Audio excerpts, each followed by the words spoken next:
All right, everybody. Welcome back to the Real Roz Show. You are tuned in on the Survival Radio Network. You can catch us every Thursday night, 8:30 p.m. Eastern Standard Time on Blog Talk Radio, Survival Radio Network. And tonight's topic is we're talking about a book, great book, called Porn Again, Breaking the Death Grip of Pornography by authors G.P. Hintz and Greg Struve. And tonight we're going to be joined by one of the authors, Mr. Greg Hintz. Hi, Greg. How are you? Hey, Roz. I'm doing great. Good. Glad we got you. Yes, I'm glad we connected. It's all good. Thanks for being here. We really appreciate you taking the time out to be here on the show with us. And as I posted on my Facebook page, I just received my gift yesterday, and I really want to get more into it before the show, but it's okay. I have been having it in my hand since I got it, so thank you again for that, making sure I did get it. Oh, that's great. I'm so glad you received it. Yes. But I do want to ask you, I know that as I was reading about the book and reading about you and Greg, the other Greg, right? Because there's two Gregs. Yes. We call Greg Square. So, okay, no comment. He's not here to defend himself. I won't say a word. I will say that you're going to be sharing with us your perspective from a pastoral, spiritual perspective about the book. Absolutely, yes. And Greg, who's not here, the Square, as you described him, he is coming from a perspective of a recovering sex addict as well as a counseling therapist perspective. Absolutely, yes. Yes, we were able to come at it from two different angles, which makes the book really unique in that matter. Absolutely. You know, I was reading so many different things. I'm like, oh my gosh, because you never really you just go through life and you just do and you just move on and you just live with life as it comes.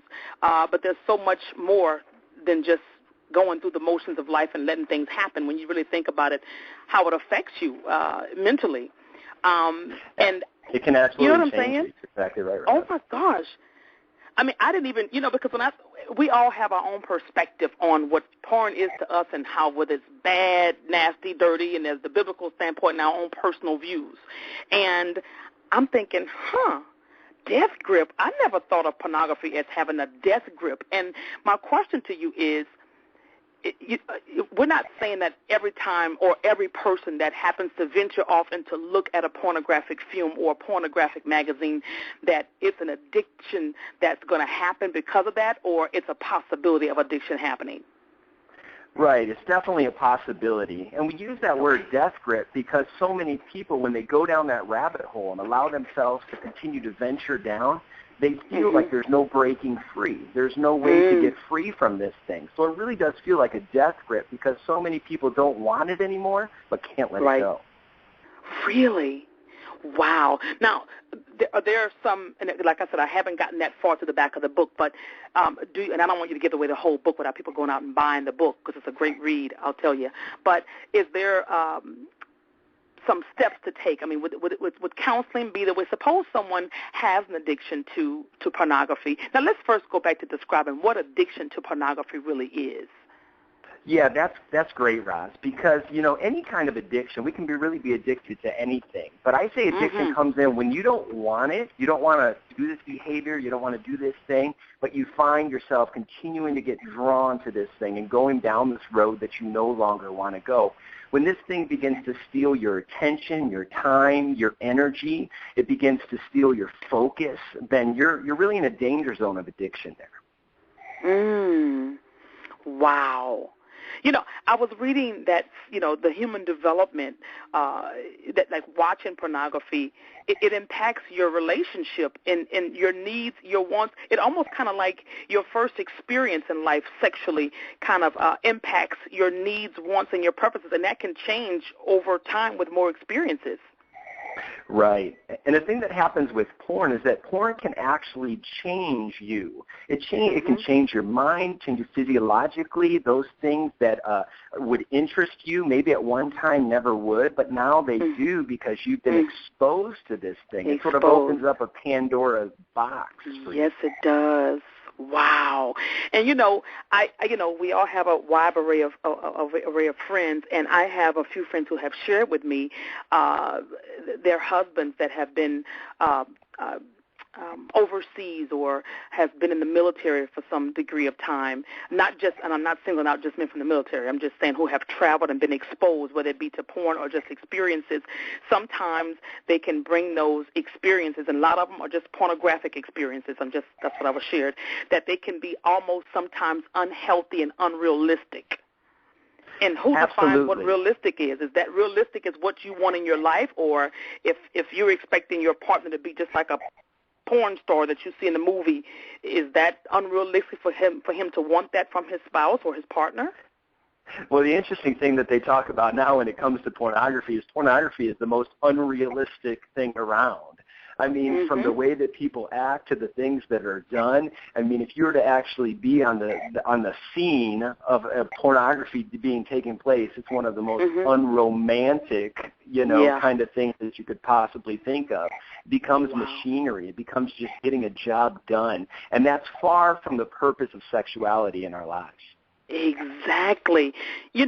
And I think that, too, when people, they talk about their experiences of what their spouse isn't doing or what the spouse doesn't want to do, most of the times, from what I've been told, they're comparing what that real-life human being who's not on a set filming a movie is not willing to do because, as a human, we need more connection. We need more, physical touch. We need more emotion sometimes. And sometimes when you think about that other world, it's none of that. It's just doing what they're doing.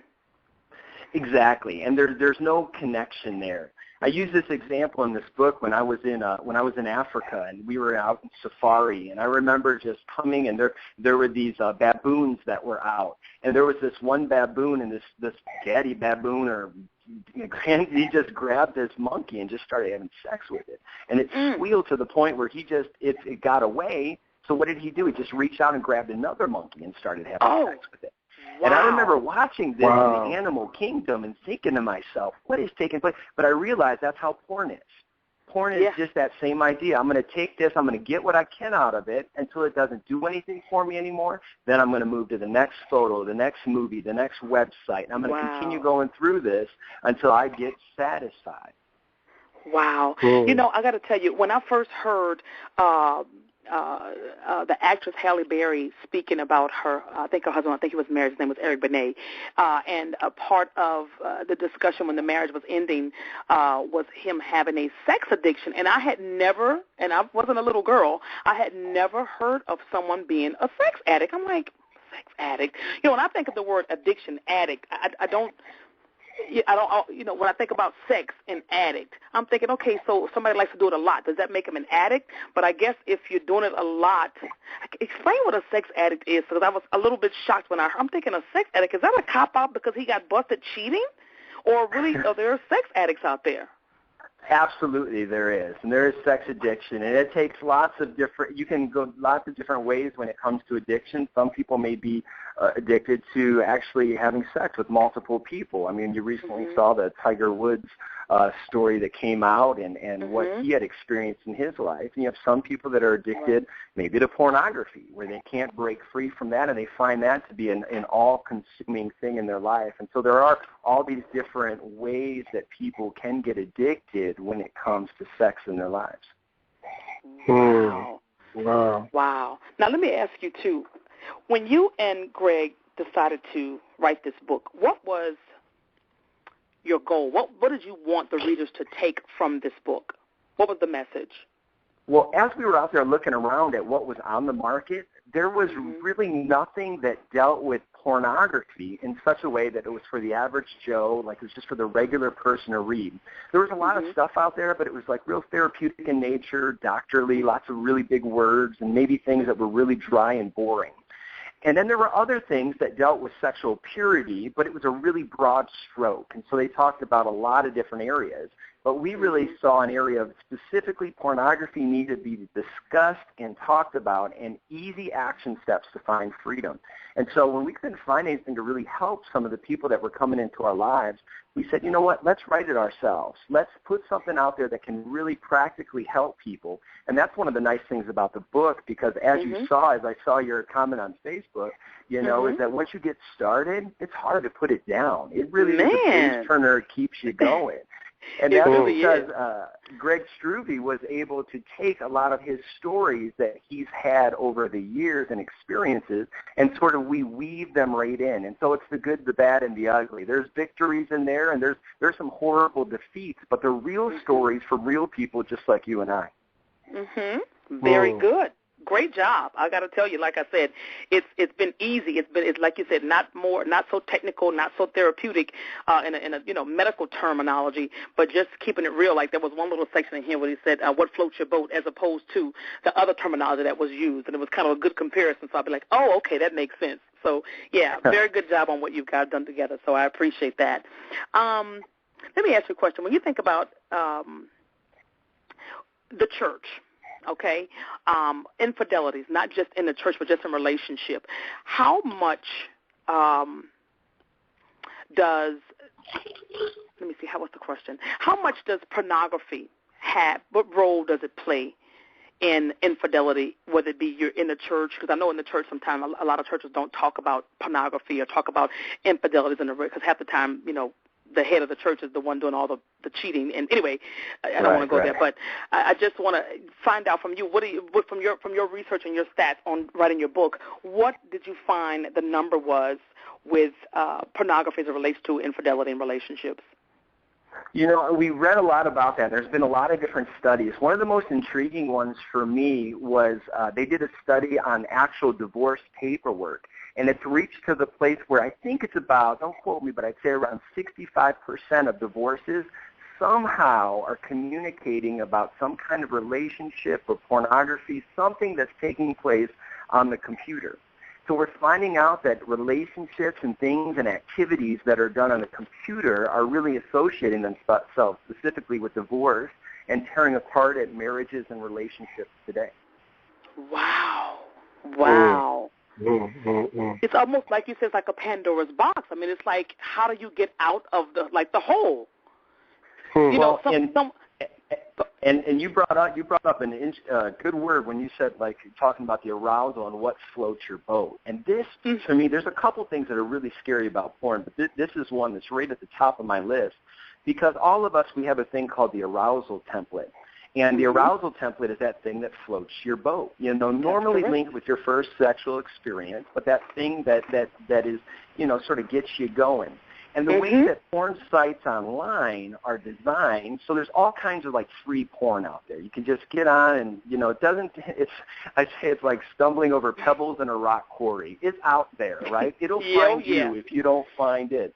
And when you get there, what you find oftentimes is you find a page that has free pornography on it, and then you'll see off to the side, there's all these different sites for you to get. Now, what you'll see when you're looking over there is you're going to see porn that is more specific in nature. So maybe it's a certain age group, maybe it's a certain activity, maybe it's a certain, there's all these different specifics. And then what they're trying to do, the pornography producers are trying to do is they're trying to adjust your arousal template, and they're trying to get you to have something very specific that you're into. Because what they find when it comes to porn is that people will pay for specifics, but they won't pay for this broad general category. So you'll find these really, really specific niches when it comes to porn, and you're like, where did that come from? Well, it came from this desire to get into your wallet and your pocketbook and have you start paying for this thing. And so they're continually trying to lead you down this trail so that they can begin to collect those finances. Oh, my gosh. Wow. Serious stuff. Back in the day before we had technology, before we had the click of a button, boom, Google search engine, before we had the smartphones, it was just the girly book you may have found in your aunt's or wherever you found it. That was just the extent of what some of us knew. However, there was always that deep, dark, seedy side of things where someone could go and find what they wanted to find, whether it be traveling far away or having their own little groups or clubs. But now that it's such a mainstream situation, it's almost like the norm. It's not, you know what I mean? It's oh, so absolutely. accessible. It's accessible, and these children, oh my gosh, it's for like I said, for me, when I was a young girl, if you found a girly magazine, it was in your uncle's room under the bed.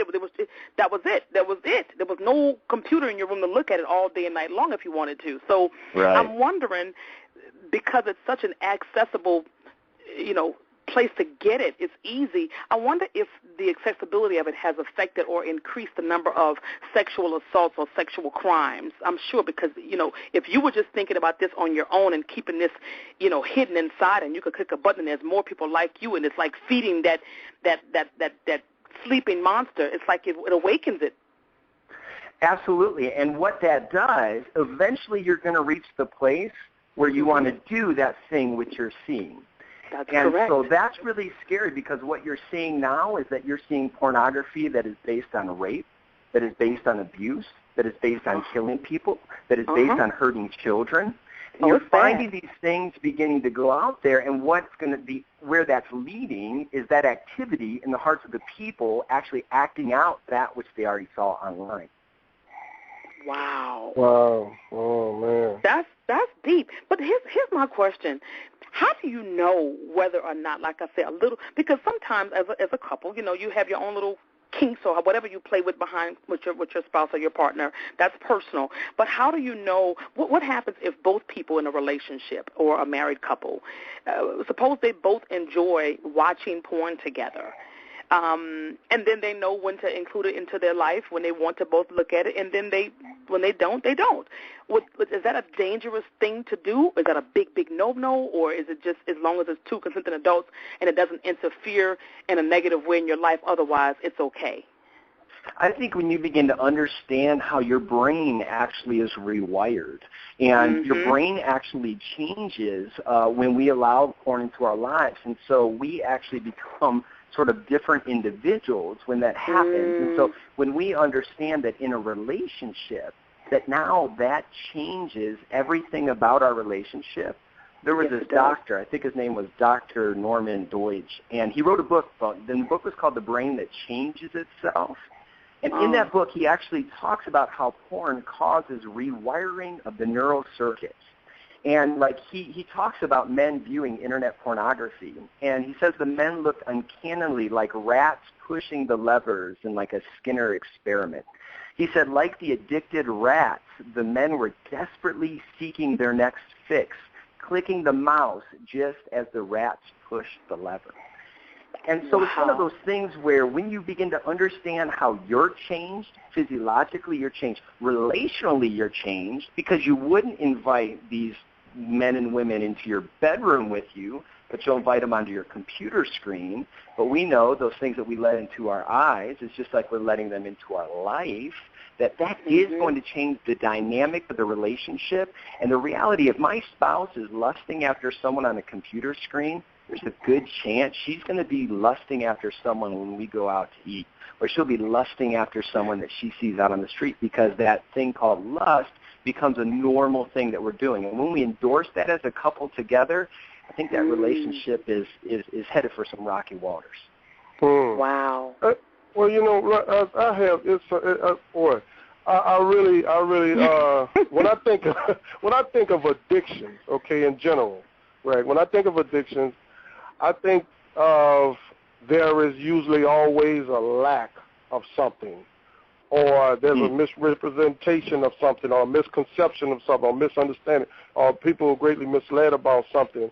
And when I think about, generally, when I think about men in our society, very patriarchal, very macho with the machoism and all of these things, when it comes to men and how we are even raised as kids, as young boys coming up, that do you think that men are usually so engulfed in pornography and get so addicted and get so deeply embedded into pornography based on the fact that they really are never really cultivated when it comes to love and knowing and how to be nurturing and knowing what true affection is and what true intimacy is, and therefore they'll really go strong deeply into their lust and when it comes to pornography, and not knowing to have a really balance when it comes to to their sexuality?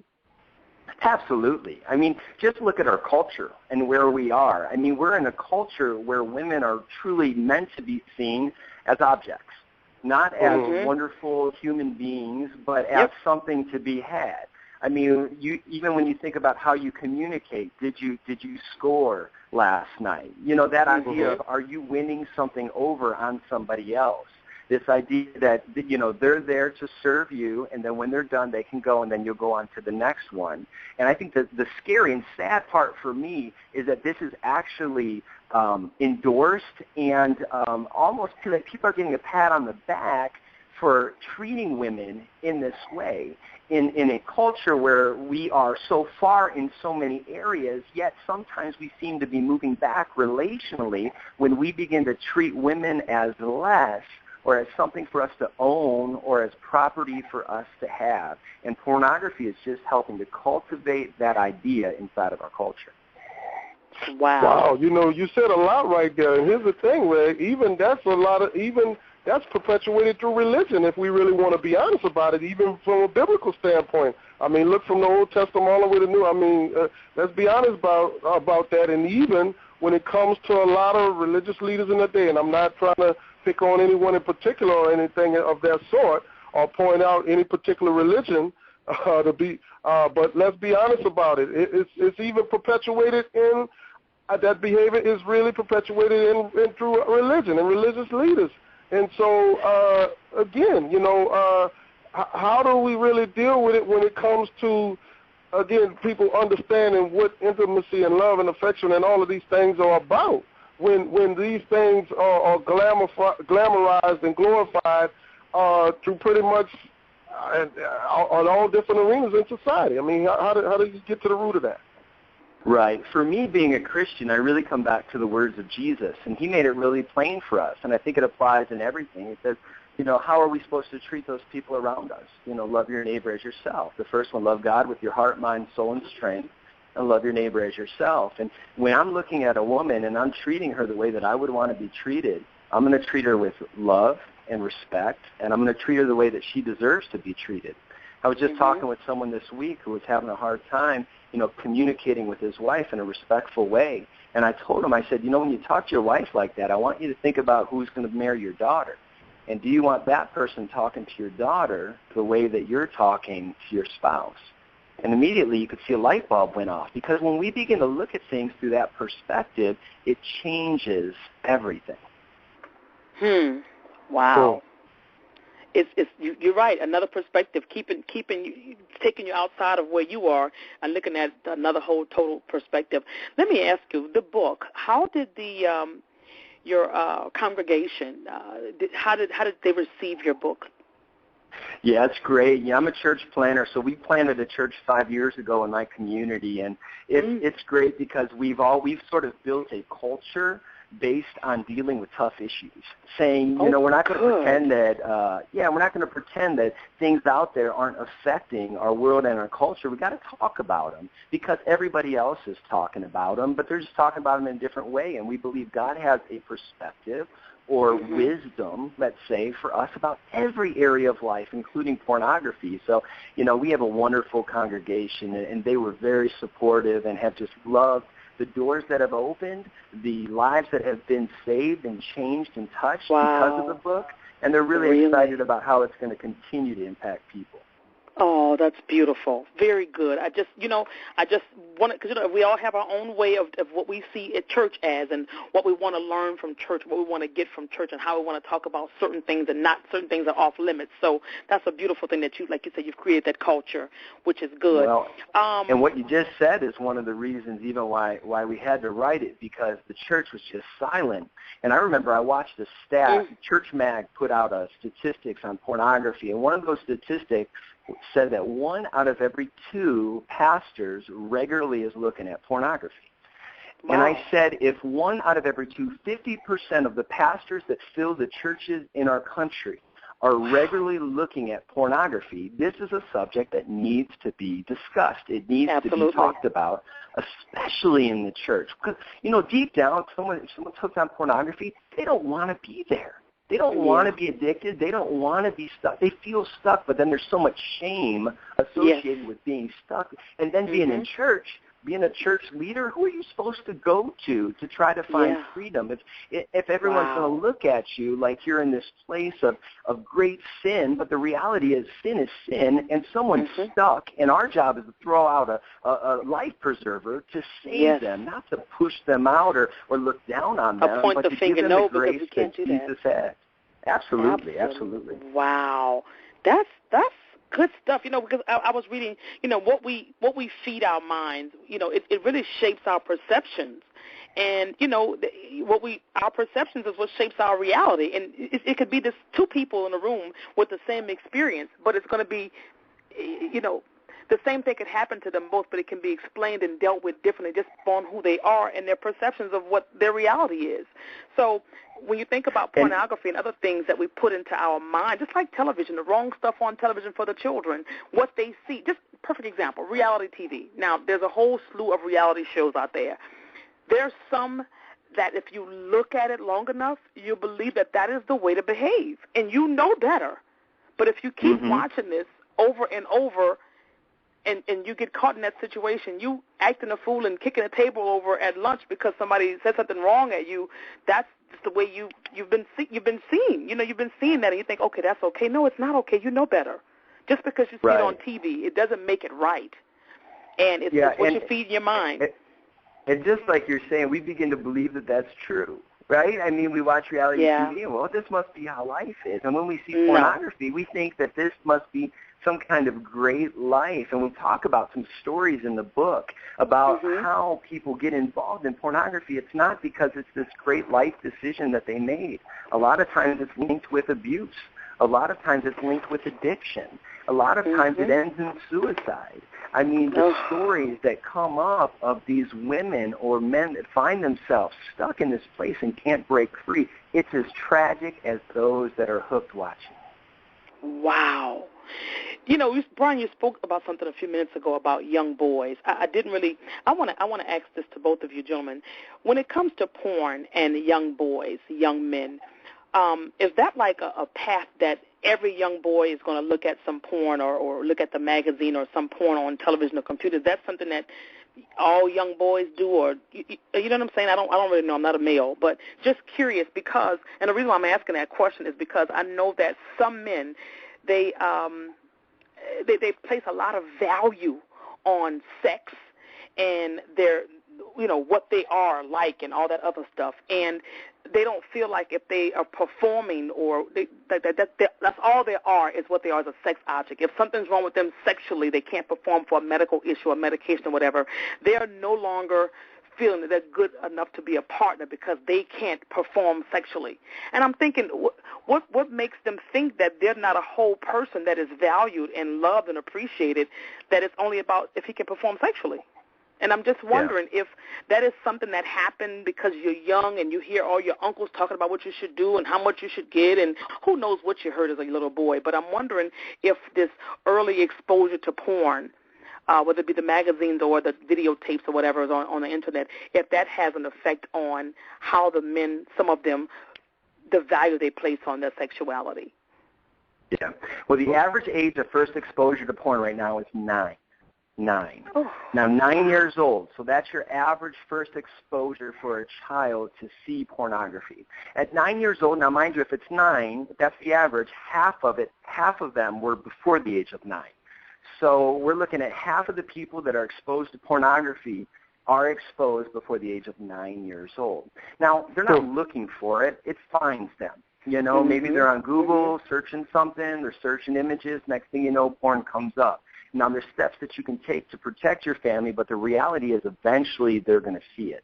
And when they see it, what happens after that moment probably is going to dictate their relationship with porn for the rest of their lives. Will they be shamed because of that, or will they be helped through a process of recovery?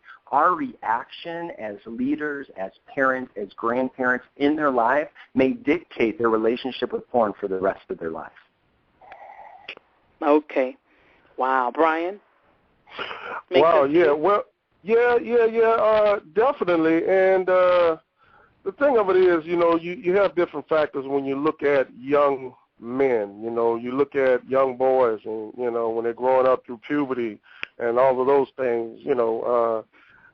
I mean, you really have to have individuals, whether if they're not their parents or guardians or whomever, that could really be there to help guide them and educate them about their sexuality, about, that, hey, this is just because you're a male, then that's not your goal, and your aim is just to see how many you can get or how many girls you can get, and all of those things, and really understand, of having a good balance and being able to have a control over their sexuality. And in many cases, well, I mean, we don't put much emphasis on that when it comes to young boys, but the young girls are, well, keep your dress down and, be a good girl, and, That's and, correct. and, virginity and all of that stuff at a young age is preached and strongly to young women, but not young boys, Right. And so young boys come up, and all this testosterone that, and then they starting to grow, and they starting to develop, and, and they get, really cognizant of their genitals and seeing anything, and you see these girls, the attraction going, and so most cases, like I said, in the media and everywhere you see and everywhere you can look at, there is, it's glorified, it's objectified as far as women, as far as sex, and it's everywhere. But as like Greg was just saying, you have to really have people in place to really teach them, how to govern themselves when it comes to those things, and how to have a good balance, and how to be able to have control over their passions, and to be able to subdue their passions, and not allow them to become consumed by their sexual appetite. That makes sense. We have a call. I want to add the call on the line. Caller area code 312, last four digits 1683. You're on the air of the Real Roz Show.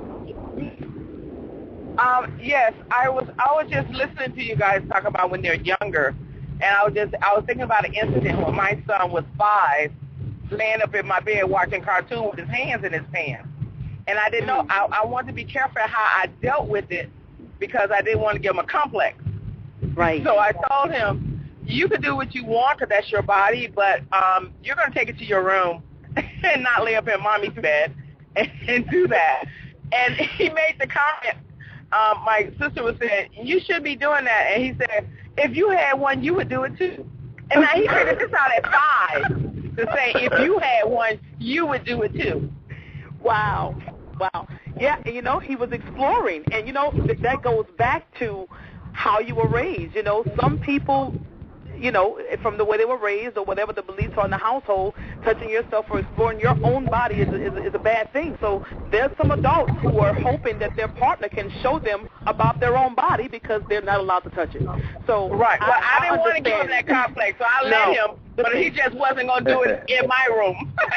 Yeah, it's not going to be for the whole family viewing, right? Right, the viewing, yes. Well, thank you for sharing that story, and thanks for listening to the Real Roz Show. Thank you. Interesting. And I know you have children, Greg, so do you share, the kids know about Daddy's book, right? So you share with them about the book. They How old do. are your children? So I have 3 boys. My oldest is 15, and then 10, and then 5. And then within a month, I'm going to have my first daughter. Oh, and wow. So, life is going to change. Yeah, wow. Life is going to change. So. That's right. Awesome. Congratulations. Thank you. And so but the boys. Yeah, so I talk about that a little bit. Who wants to be the guy writing the porn book with 3 little boys looking over your shoulder? But, I figure, if I'm not the one to talk to them about it, somebody else is. And someone else may not have that same knowledge or desire for my kids to have a healthy view of life that I have. And so if I, as their dad, am unwilling to have that conversation, then I'm missing the mark big time. There you go. Because, your children will be out in the world. I've always said as a parent, when I was carrying my son, he was in a safe place. I watched what I ate. I watched my stress level. Everything was right because I had a little bit of control. But it's when they get out into the real world, once you stayed home with them until they're like 5 or 6 and they go out into the real world with these other children, every household, you know, they raise their children differently. So you have this child that you've incubated and you've protected and covered and showed them everything that you thought was right, and they come home with like, where'd you get that? Oh, Bobby says that at school. I'm like, oh, no. So that's when the real work, you know, begins, because if you don't teach your child, the street's going to teach them. Someone else is going to teach them from their perspective. So exactly. That's a good thing that you know, you are up for the task of making sure that your children can hear it from you, not just read it or hear from what someone else says. Interesting. Wow. Right. And as parents, not just to teach them right and wrong, but to teach them how to react when they're faced with wrong. Like what to do when they're with all their friends and their friends like, hey, check this thing out on the computer and it's porn. Like, what do you do in the midst of that? Because you got all your friends around you looking at you, you know, and they see nothing wrong with it. What are you going to choose to do? Are you going to be and here's what I say all the time. I said, are you going to be a follower or a leader? You choose. You can follow or you can lead, but people need leaders right now, and you have the ability to lead your friends down the right path. That's a good, like you said, not just teaching right from wrong. Because, you know, sometimes children look at us, and after a while they look at us and go, wah, wah, wah. They think that we just dropped out of a tree, and we have all these finger-pointing lessons for them, and we didn't experience anything. But we've gone through some things. A lot of parents don't want to tell their kids everything, but sometimes you have to share a little bit about your humanness as a parent, that you've gone through some times that you didn't know what to do or how you felt, because that's how they learn. They need to know that you're human. You're not this perfect parent. And the number one thing I would want parents to know, like your parents that are listening now, is don't be ignorant. Like the number one thing right now with kids and pornography is their cell phones. Cell phones are your number one carriers of porn. Don't be ignorant about that. I remember I went over to a kid's house. He was 14 years old. He had an Xbox 360. His grandma says, there's something with that 360. So I opened it. I'm not a gamer, but I find my way around, and it was just packed with porn. His PSP, his little handheld that he's playing in the back seat, you know, while you're driving to Applebee's, he's back there checking out porn, because they can download porn on all of these things. And so parents can't be ignorant, because before you know it, your 14 and 15-year-old can get hooked. That arousal template changed, and before you know it, he's acting out the things that he's seeing, and you as a parent thinking, how did we get here? Well, because you weren't proactively doing your responsibility as a dad or as a mom to keep your kids moving in the right direction. So I don't want them to be ignorant, so I'm just going to let them know what your kids are doing with their video games, on their computer, and on their cell phone. And there's tools that you can put on all these devices to keep them safe. I have a question, Greg. You know, to me, I think still, even today, you know, and kids are exposed to a lot of this stuff, like we're saying here, a lot younger. They're kids in elementary school. They're learning about things when it comes to sex and sexual acts that some of us, we didn't learn to probably high school, or we didn't have any knowledge of until we got into high school. So they're getting a lot of this information, a lot of this stuff a lot sooner than we did. And so my thing is this, that other thing I think that's still a problem now, that many parents or many adults kind of still does not be able to convey a message concerning sex and sex education, sexuality with these kids in a way that these kids does not fear sex. They're not ignorant to it, or they don't feel like it's this bad thing, it's this evil thing, it's this dirty thing. And I just think that many probably still does not do a sufficient or adequate job, for lack of better words, to really convey to the kids, this is not something that's just so evil, bad, and wrong, that there's a timing for everything in your life, and there's a place for everything. And I just think that message is not properly conveyed to young adults, to kids, and to children, you know, at its best. And therefore, they get on in and they explore and experience. But I think if they were better educated about it, if they knew better that this is whatever, hey, like, in other words, Bobby, Johnny, this is how you came about. You know, you need to understand that and call everything what it is and not give it some other names that's not what it is, but really help them to identify these terms and the anatomy of their body and all of these things, whatever. And I think they'll just be a lot better off when they're much more educated and they know more about their bodies. They know more about sex, know about their sexuality, and not afraid of it, or not, it just, ignorant to it. What do you say? Right. My mother-in-law used to say this. She said, when you know better, you do better. That's correct. And, I was going to say the same thing. I think as parents, too, we have to look back at our childhood and say, what are some things that were good? They helped lead us in the right direction, but what are some things we wish would have happened earlier? What are some conversations we wish our parents would have had with us, but didn't? And then I would encourage them to it's going to be difficult, it's going to be hard, and it's going to be awkward, but that's what being a parent is. Being a parent isn't just about enjoying all the fun times and doing all the good things. It's about having those tough conversations and being the mom and dad that your kids need you to be. And so be willing to get awkward with your kids, because, again, if you don't have that conversation, someone else will, and a lot of times they're not going to carry the same ideas that you have then that you want conveyed to your kids.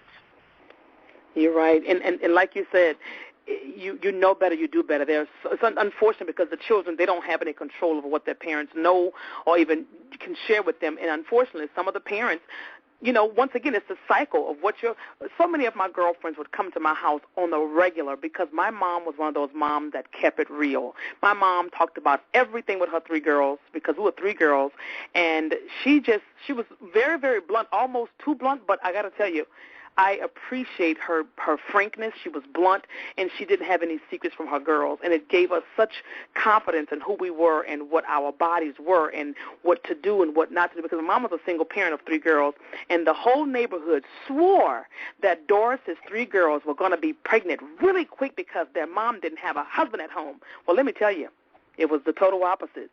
We were so afraid of what was going to happen to us, So it was the other girls who, had the cute little Catholic skirts on and, went around the corner and took the skirt up really short.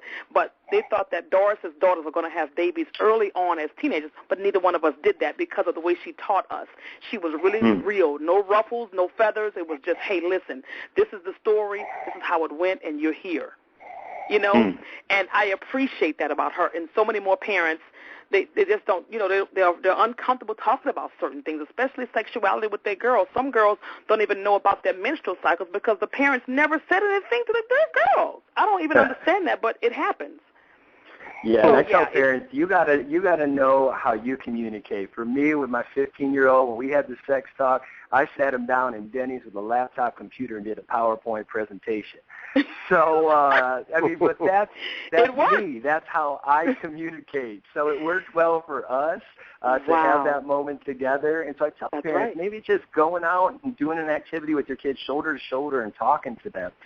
Maybe it's sitting down at a restaurant. Maybe it's, in a car ride. That's a great place to have a chat with your kids. Finding what works for you and having the courage to have that talk.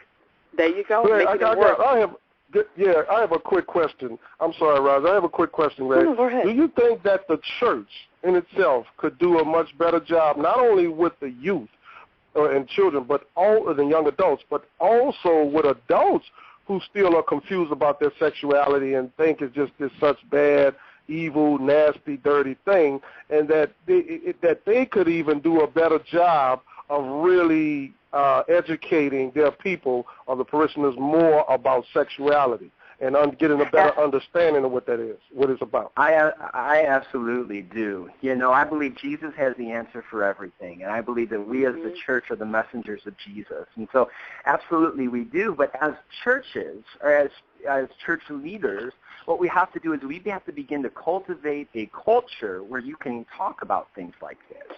Cultivate a culture where people are taking down their masks and they're not coming in pretending that they have it all together and then going out and living however they want, but coming and being real and saying, hey, I'm broken, but Jesus came to fix the broken. Jesus came to bring hope to the hopeless. So let's not come in and pretend we're something that we're not, and that can only start with the leadership. So the leadership has to begin to build a culture inside of their church where it's okay not to be okay, for people to be broken and messed up and realize it's Jesus isn't going to be sitting up there like, oh, I don't know what to do with that guy, you know? Right. He's going to say, I got an answer for him, and I'm going to fill him with the power to change. I'm going to fill him with the wisdom that he needs. I'm going to bring brothers and sisters around him that are going to be praying for him and standing with him. But if they come in with that mask every single Sunday, two things are going to happen. They're always going to have the mask, and they're never going to find freedom, or they're going to walk in the front door, walk out the back door, and you're never going to see them again. And that is the greatest tragedy of all. Wow. You're right. It starts with the leaders, but like you say, developing the culture, because we're all broken. I don't care what you're driving. I don't care what your credit score is. I don't care how many commas behind your salary. We're human beings. You know, perfect example, you know, we just lost Robin Williams. You know, everybody looked at him as this rich, famous actor, and he had everything, but he had some other stuff going on too. He's human. Right. And so many times we miss the human side of stuff because people are trying to, it's the mask that we wear. It's the mask. Why? Is it acceptance? Is it shame? Is it, I don't want you to know? But we're all broken people, whether you can see the brokenness or not. We all have something because we're human. And I believe that the job of the church is to build a culture where it's okay not to be okay, where you can come in not okay, and you're never going to get there. I'm going to get there when I breathe my last breath and I breathe my next breath in heaven and I'm face-to-face with God and everything makes sense. That's when I'm there. I'm not in a rush, all right? Lord, you can take your time on that one. But between now and then, I'm in a process of sanctification. God is changing my life. He's showing me things about myself. He's showing me things that he's working on as he's refining the edges of my life. And my job is just to cling to him in the process, to be real about where I am, but also to have hope and faith that he knows where he's taken me and trust him that he's going to get me there. Well said. Yeah. Well said. Yeah. That was a mouthful, and that was to the point. And it's the truth, really, when you think about it, because like you said, you're going to get there at the end, but we're not there yet. So let's enjoy this process and let his work be done within us. Exactly right. Porn Again, Breaking the Death Grip of Pornography. Tell the listeners where they can find your book and any other work that you've done or that you have, any projects you have upcoming that you're working on. Absolutely, yeah. There's 3 books that are out now. There's The Best of Life Manifesto, which is about just taking your life and just making it great from every area, from your thought life to your physical life to your health. And then I wrote a book called Facebook Jesus, which is using Facebook to build and grow your church, which has been really good, helping a lot of churches. It's also good for nonprofits and businesses on how to use Facebook. And then, of course, Porn Again, Breaking the Death Grip of Pornography. All can be found on Amazon. They can also get on my speaker page. I go around and I speak, and I'm also an author. GP Hintz, GPHINTZ.com. Also love to chat with your listeners and talk with them. You can look me up on Facebook at gphintz.author, or Porn Again has its own website, just facebook.com/pornagainbook. A great time to sort of ask questions, to get engaged, to discuss this, and to find freedom, because that's the goal. That's the goal, breaking the death grip. Listen, I am so thankful that you came onto the show, you sharing, and I hope that if there's any listeners out there who happen to be leaders or very close to some leaders of the churches, they need to hear this message as well and share the message about the show. We're going to post the link on the show, on the page once the show's over. And once again, you can look up our guest, and the name of his recent book is Porn Again, Breaking the Death Grip of Pornography, by G.P. Hintz and Greg Struve. And I'm sorry that Greg couldn't join us tonight, but I'm hoping that all is well with him and his world.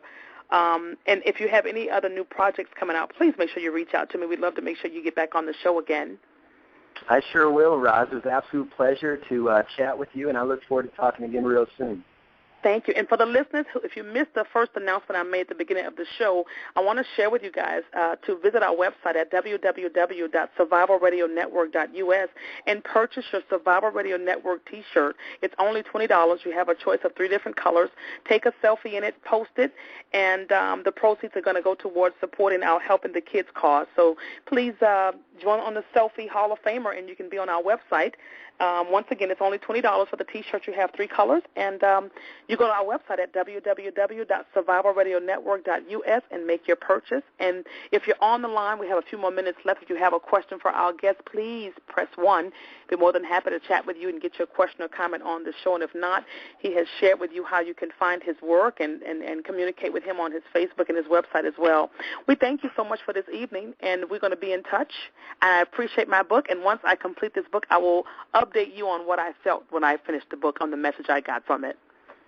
Yeah, and I'd like to say, Greg, I thank you so much for coming on the show, and this is definitely a great wealth of information in such a short period of time that you have shared with us tonight, and I just appreciate that so much, and you being relevant in your message and how you're conveying it.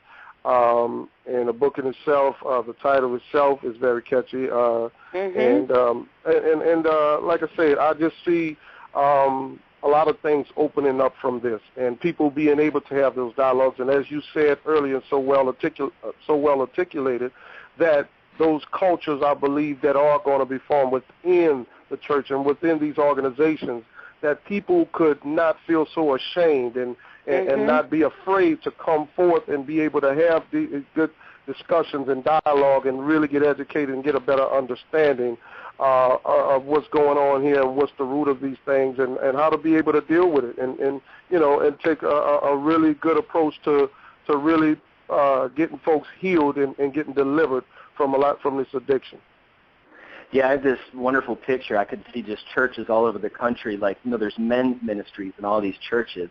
If they'd say, you know what, let's just take 6 weeks and go over this book and really dig into it and talk about it, that simple discussion across this country could change the entire landscape. Wow. And you know what? Yeah. Believe it can happen, because guess what? The book is right here. It's accessible to anybody who's open enough to realize that we're all broken at some point. We shouldn't be ashamed of it, but there's help. The church is there to help, and that's the great place to get the help and not feel ashamed and have to continue to wear the mask. So the key is removing that mask and owning up to what the issue is and not feeling ashamed. So the book, like I said, I have not even gotten to the end of it yet, but I am definitely enthralled in it and cannot wait to get back into my pages. So thank you again. Thank you for being here tonight. We're going to have to say goodnight because it's already 9:30. Thank you guys so much, and thanks for being here, and have a good evening. Thank you all. Good night.